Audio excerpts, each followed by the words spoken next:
Alhamdulillah bisa silaturahim dalam ya Idris dalam keadaan sehat walafiat. Yang pertama pembukaan, yang kedua sambutan dari beliau di Hijab Kusmarif Arifin SMM, yang kedua nasihat-nasihat. Inilah kita buka acara pada siang hari ini dengan baca suratul Fatihah bersama-sama. Al-Hakim yang oleh kudin yakin sholihah. Al-Fatihah. A'udzubillahi minasyaitonir rajim. Bismillahirrahmanirrahim. Alhamdulillahirabbil alamin. Arrahmanirrahim. Maliki yaumiddin. Iyyaka na'budu wa iyyaka nasta'in. Terima kasih sudah membaca surat Al-Fatihah tadi. Kami bertukar dengan kita pada Allah Subhanahu wa Ta'ala. Secara selanjutnya sambutan yang pertama beliau di Cidadus Ma'arif Arifin SMM. Ada beliau kami bersilakan. Rabbil alamin wassalatu wassalamu ala asyrafil anbiya'i wal mursalin sayyidina maulana Muhammadin wa ala alihi washabbihi ajma'in, amma ba'du. Yang akan saya hormati Bapak Ibu Allah, Bapak Haji Idris Sofawi lan Ibu Hajar Nur Hidayah Idris, serta segenap pengurus yayasan Raudhatul Ma'arif yang kami hormati. Alhamdulillah wa syukurillah. Pertama, marilah selalu kita panjatkan rasa syukur kita ini kepada ngalap barok dari orang-orang tua kita. Yang pertama adalah Mbah Yai Haji Ahmad Sofawi, Mbah Hajah Sofiah Umar, Mbah Umar.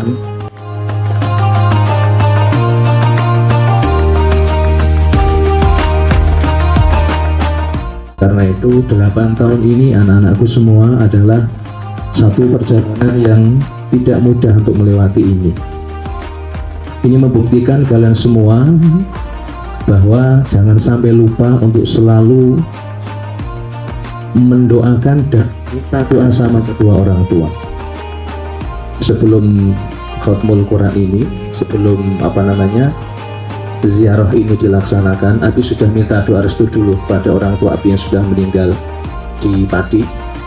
Kemudian satu hari saya sudah kemudian balik lagi ke sini, dan ini juga harus kita minta doa restu pada kedua orang tua kita, tentunya dengan harapan apa yang didapatkan di Raudhatul Ma'arif, mendapatkan ridho dari Allah Subhanahu wa Ta'ala, dan semoga keberkahan ini selalu mengalir sampai kapanpun nanti, karena berkah itu sesuatu yang an-numu wa ziyadah, berkembang sampai kapanpun itu, sampai kalian nanti terjun ke masyarakat, sampai dibutuhkan masyarakat. Jangan lupa bahwa harus membutuhkan perjuangan, dan di tempat ini Habib dan Umi mulai perjuangan dari mulai muda. Kalau sekarang masih muda ya, kemudian beranak Mbak Ayasyat dan lain sebagainya. Ini tonggak awal perjuangan Abi di Sulukan. Ya, karena itu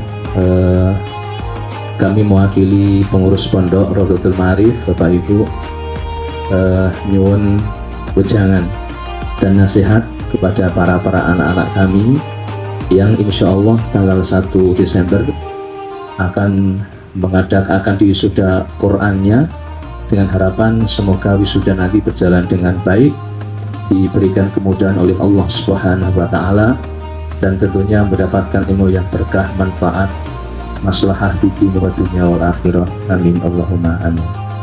Matur nuwun, sekali lagi terima kasih sampun ditampi di Tegasari ini, semoga menjadi kebaikan kita semuanya. Amin Allahumma amin. Assalamualaikum warahmatullahi wabarakatuh. Assalamualaikum warahmatullahi wabarakatuh. Alhamdulillah Rabbil alamin. Wassalatu wassalamu ala asyrafil anbiya'i wal mursalin Sayyidina Muhammad wa ala alihi wa sahbihi ajma'in, amma ba'du. Alhamdulillah Rabbil alamin.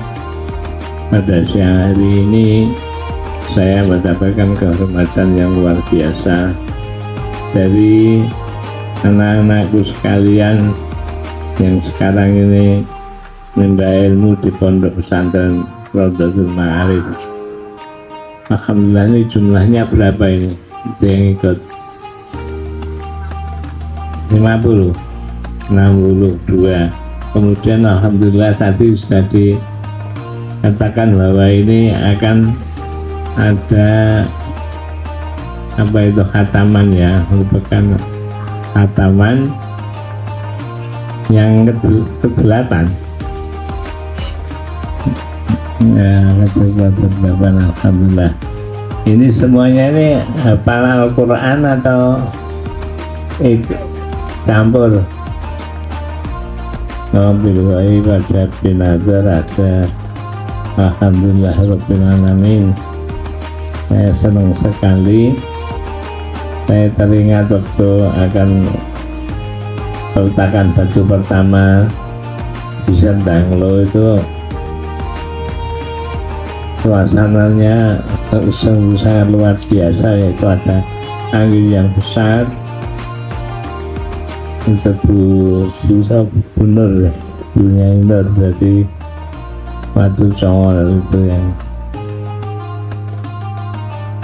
alhamdulillah sampai sekarang sudah 8 tahun, sudah 8 tahun, dan alhamdulillah santri-santrinya ya boleh dikatakan yang luar biasa ini.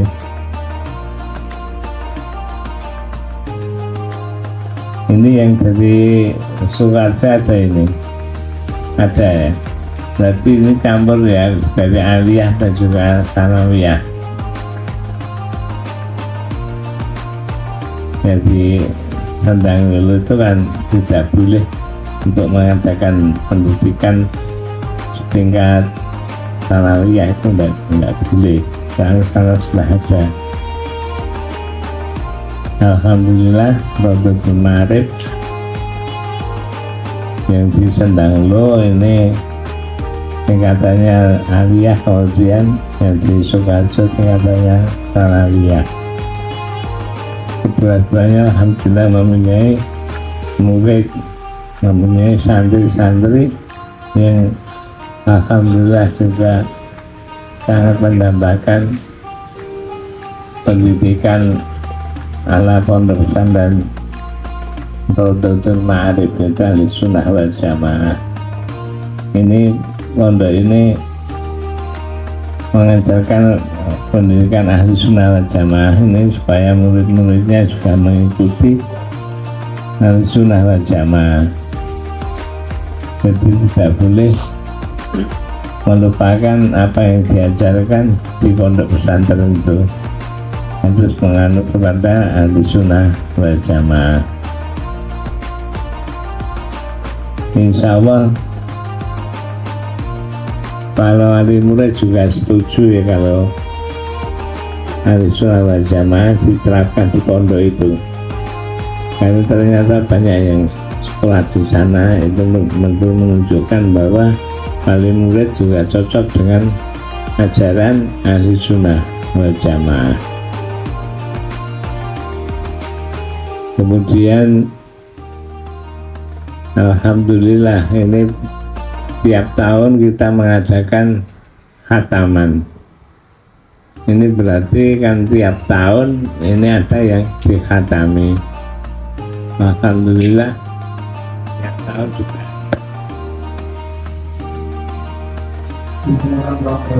Apa itu hafal Al-Quran. Ini yang kemarin hafal Quran terus kemudian di umroh itu ada ini, ada kalau itu bukannya Pak Barutin ini. Alhamdulillah senang ya Mbak ya. Alhamdulillah, ini semoga diikuti oleh teman-temannya yang lain ya, dan segera bisa ziarah ke Madinah dan ke Makkah. Alhamdulillah. Ini kan teman-teman dulu kan juga di sana didoakan terus. Nah, ini kamu sudah didoakan semua, maka ini saya harapkan untuk ngajinya ya tambah sregep ya, tambah sregep ngaji, tambah sregep tadarus Al-Quran ya, tambah seneng pada pengajian di pondok itu ya, sehingga kamu mendapatkan ilmu, mendapatkan bimbingan Al-Quran yang alhamdulillah ya bisa diandalkan. Orang itu banyak yang bisa mengaji Al-Quran, namun yang ngajinya itu yang sesuai dengan aturan-aturan baca Quran itu sulit. Banyak yang bisa mengaji Al-Quran tapi hanya sekedar ngaji, padahal Al-Quran itu harus ada gurunya, Tiap hari di pondok ngaji enggak nih? Ngaji ya, jadi di pondok itu tiap hari ngaji, kamu juga harus mengikuti ngaji ya. Kamu misalnya ada gurunya ya, kamu mengikuti gurunya kayak apa, lagunya bagaimana, itu supaya bisa menyesuaikan dengan apa yang dicontohkan oleh gurunya. Jadi kamu nanti bisa membaca Al-Quran dan selalu mengikuti aturan-aturan membaca Al-Quran yang benar. Al-Quran Al-Quran itu harus mengatur pada aturan membaca Al-Quran. Kalau dibandingkan dengan membaca Al-Janji itu lain ya. Al-Janji itu tidak harus seperti mengajinya Al-Quran. Kalau mengaji Al-Quran itu harus semua sama menurut aturan-aturan membaca Al-Quran. Jadi tidak boleh membacanya tegas, kamu membacanya dengung, itu tidak boleh ya. Harus mengikuti aturan-aturan baca Al-Quran. Jadi alhamdulillah di Raudhatul Ma'arif itu ngajinya juga ngaji Al-Quran yang benar, maka kamu harus sregep ngaji Al-Quran. Syukur-syukur kamu bisa semua cepat bisa hafal Al-Quran 30 juz, dan semoga ya hafal apa yang bisa hafal itu ya, juga ada orang yang mengkajikan atau orang yang mengumrohkan ya. Umroh itu seneng loh itu ya, kamu seneng sana, kamu bisa memandang, bisa menyentuh apa yang selama ini menjadi kiblat salat kita. Kita saat di sini sholat ya menghadap ke barat, empat kiblat yang ada lillahi ta'ala. Kamu hanya Ka'bah itu. Tapi kalau kamu ke sana itu akan bisa melihat sendiri Ka'bah itu kayak apa loh. Kamu seperti baru umroh bisa wah, kamu melihat Ka'bah, nangis gak? Nangis ya. Ya, itu orang yang melihat Ka'bah, baru melihat Ka'bah dari jauh itu aja sudah nangisnya bukan main, tidak digai-gai, tapi ya memang betul-betul harus nangis gitu saja. Saya dulu juga gitu. Saya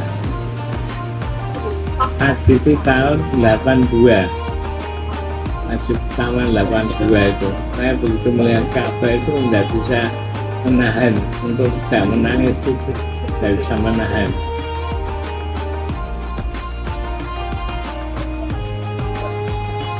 Masya Allah, Ka'bah itu seperti ini. Masya Allah, bangunan ini Masjidil Haram, ini Masjidil Haram, ini yang dulu akan dihancurkan oleh siapa?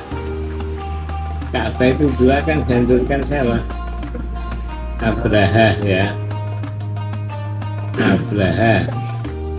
Abraha pada saat itu yang bertanggung jawab masalah keamanan itu siapa? Abdul Muthalib, ya. Sama itu adalah yang Nabi Muhammad SAW. Nah, itu kalau hitungan manusia itu pasukan Abraha itu luar biasa kuatnya. Nggak mungkin manusia itu bisa menandingi, bisa menghadapi tapi ternyata Allah itu menghadapi. Allah itu lain caranya. Kalau Allah itu mudah sekali ya menandingi itu. Ternyata pasukan Abraha itu kalah, Ka'bah selamat, tidak dihancurkan. Itu.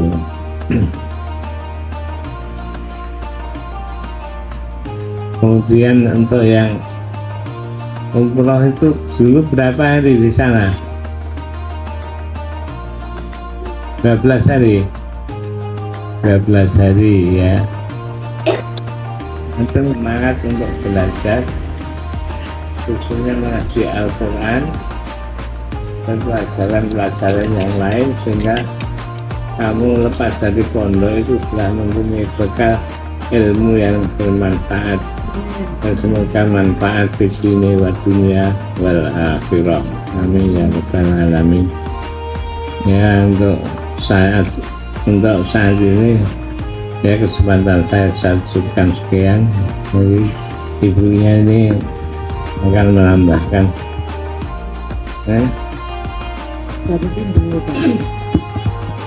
Assalamualaikum warahmatullahi wabarakatuh. Waalaikumsalam. Alhamdulillahirabbil alamin. Wassalatu wassalamu ala asyrafil anbiya wal mursalin sayyidina Muhammad wa ala alihi wa sahbihi ajma'in, amma ba'd. La haula wa la quwwata illa billahil aliyyil azim. Para yang terhormat, para pengurus, yang terhormat anak saya Mas Agus sama Mbak Ikun yang telah betul-betul mengelola panjenengan semua dengan corong perjuangan ya berdarah-darah. Nah, dengan hasil yang sekarang ini menurut Allah dianggap sudah baik karena ternyata berjalan dengan lancar. Saya berpesan kepada putra-putri, segala sesuatu itu dicapai itu tidak dengan mudah. Semua itu harus dengan kerja keras. Kerja keras itu apa? Bersungguh-sungguh di dalam menuntut ilmu. Saya masih ingat sak panjenengan nek mondoknya Glagil di maju. Kalau saya dulu Sorokan maju, kitab Sulam Safinah atau Safinatun Najat juga, pokoknya bermacam-macam kitab. Senangnya Glagil serata ndengerke, tatek ngrungokke. Nek dikongkon maca rodok pegak-peguk. Nah, seperti ini tuh jangan dilakoni. Sebisa-bisanya kalau Sorokan ya sinau, termasuk menghafal Al-Quran, menghafal juz 6, binazar. Al-Quran Binadir itu harus dilakukan. Saya masih ingat ada anak Al-Mu'ayyad sekarang menjadi nyai di Garut, keponakannya Mbah Umar. Yaitu waktu aliyah oleh beliau itu tidak boleh ngapalke. Ngapalke kalau tak ngapalke ngapalke seorang saya. Nah dia prihatin ya, bingung kok orang itu ngapalke bingung. Padahal juga memang pintar. Dia itu tidak tahu, setiap malam bangun terus beres Quran. Pokoknya Quran dibaca terus sudah khatam berapa sehari paling minimal itu 5 juz, berarti 6 juz 6 hari 30 juz itu 6 hari khatam, 6 hari khatam, 6 hari terus dibaca tok, terus. Nah setelah lulus aliyah itu dia matur Mbah Pak di yang kepengen pakai Quran ya wes saiki ngapal. Begitu hafal Al-Quran 1 tahun pas dia langsung khatam karena dianggap Qurannya sudah. Tapi itu tadi apa ya nyelengi apa piye kalau kita tidak tahu yang jelas itu terus khatam terus seperti itu. Nah ini bisa dicontoh oleh penjenengan. Jadi yang binatur yo sansaya terus apalagi apa itu harus terus. Malah saya mendengar ada suatu perguruan itu yang anaknya kalau belum khatam 60 kali tidak boleh ngapalke. Ada penjenengan yang dimudahkan oleh Allah adalah begitu menginginkan menghafalkan diberi, maka risikonya yaitu harus sregep deres. Nah, sregep deres itu namanya bekerja keras. Sregep deres harus bekerja semangat. Masalah kecerdasan jangan tanya. Orang itu kalau menghafal Al-Quran secara otomatis Allah memberikan kecerdasan. Kecerdasannya lebih dari yang lain dibandingkan yang tidak menghafalkan jauh. Ya, lah apa? Modelnya mesti maca sik. Lah nek sing kerep maca otomatis bocah gampang ngapal Quran, sinau dan lain sebagainya. Jadi semuanya manut ngetutke karo Al-Quran. Jadi kecerdasan itu oleh Allah berikan kepada orang-orang yang menghafal Al-Quran. Maka dari itu monggo minimal 1 juz 30 harus sudah hafal Quran, apalagi nanti kalau dibawa ke masyarakat penjenengan sudah bisa ngimami minimal RT, RW, bar RW apa kelurahan. Engko harus kelurahan sudah dikiai desa, istilahnya kampung bukan ya desa lah, neng kota ya jenenge kampung ya. Jadi sama saja itu. Nanti bisa menjadi kota menjadi ojo juju kepengen kayak Gus Idam, Gus Pinter, Gus duit ya nggak sama, jangan sama. Harus Gus Idam sendiri itu juga bersusah payah, bekerja keras di dalam mencari ilmu sama. Nah penjenengan juga begitu. Bisa, siapa tahu Allah mentakdirkan panjenengan seperti itu. Karena apa? Karena kesregepan panjenengan, bekerja kerasnya panjenengan. Kalau panjenengan ini sregep kabeh, masya Allah kayak opo. Nanti tidak tahu sudah di kiai gede ndi, sing jadi sedengan, tapi semuanya jadi kiai. Apalagi di dalam masyarakat nantinya kan tahlil, karena berjanjian. Ayo sintu durur iso apa iso tiba iso terus mana ke iso itu nanti akan diajari sendiri.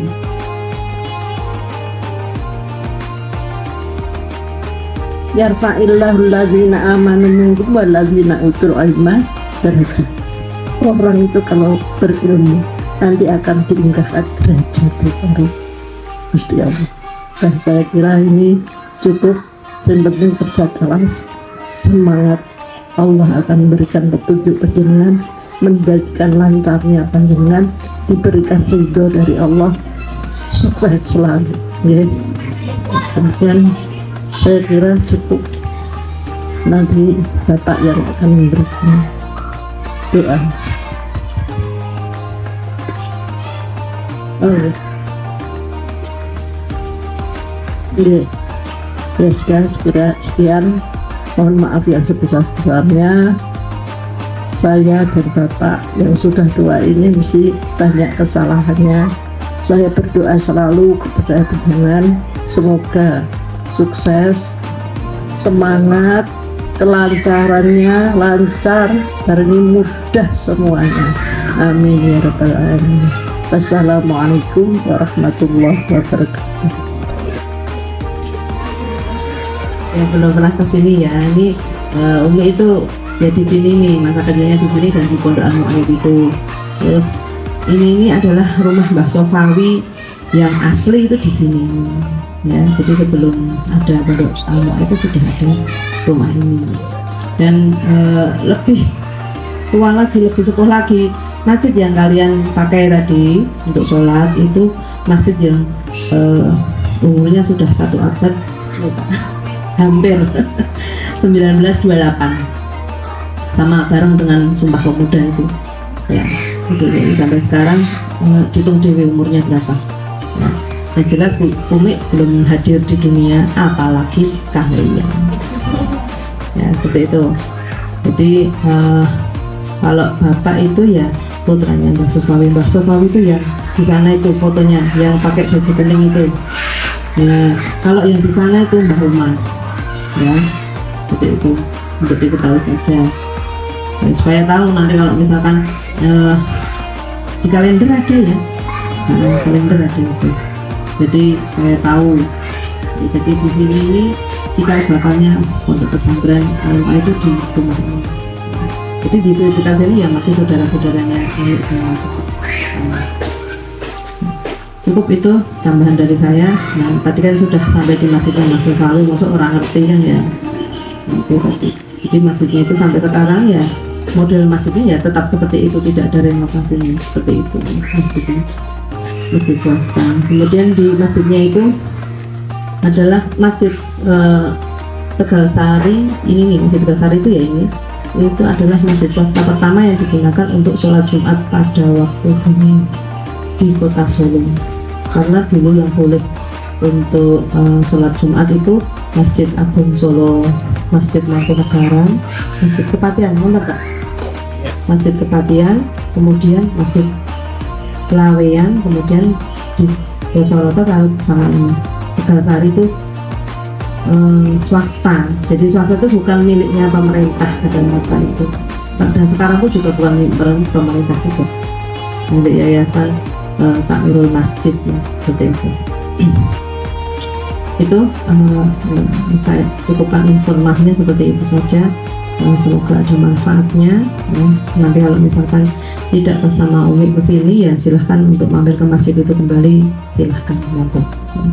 Dan ini masjidnya juga dicontoh untuk Pondok Pesantren Az-Zayadi. Jadi masjidnya itu nirun sini persis plek ketiplek plek. Nah ya, jadi lebih kecil sedikit dari masjid yang di Az-Zayadi itu lebih kecil daripada yang di sini, lebih besar sini. Ya, cukup itu saja. Assalamualaikum warahmatullahi wabarakatuh. Alamin. Ini tadi sudah sholat di Masjid Tegal Sari.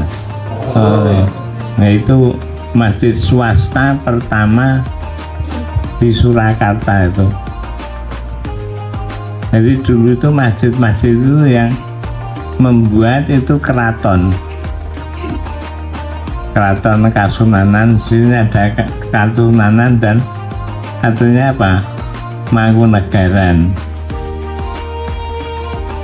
Nah itu dulu seperti itu, namun alhamdulillah di sini bisa minta izin dan diberi izin oleh Keraton Surakarta sehingga bisa membangun masjid di sini. Nah, ini merupakan amal tunggak sejarah yang luar biasa. Ini masjidnya seperti itu, hanya saja dulu itu ada menaranya di halaman masjid, namun sekarang menaranya sudah tidak ada. Kalau bentuk bangunannya itu ya seperti itu. Masjid itu dikelilingi oleh lumbang itu loh ya, itu airnya itu nyambung semua, itu keliling itu supaya menjaga kesucian dulu ya. Jadi kamu sekarang, karena banyak yang mahasiswa itu menulis tentang Masjid Tegalsari, ini banyak sekali mahasiswa IAIN itu banyak yang berminat untuk menulis Masjid Tegalsari, itu banyak sekali. Ya, itu apa yang saya sampaikan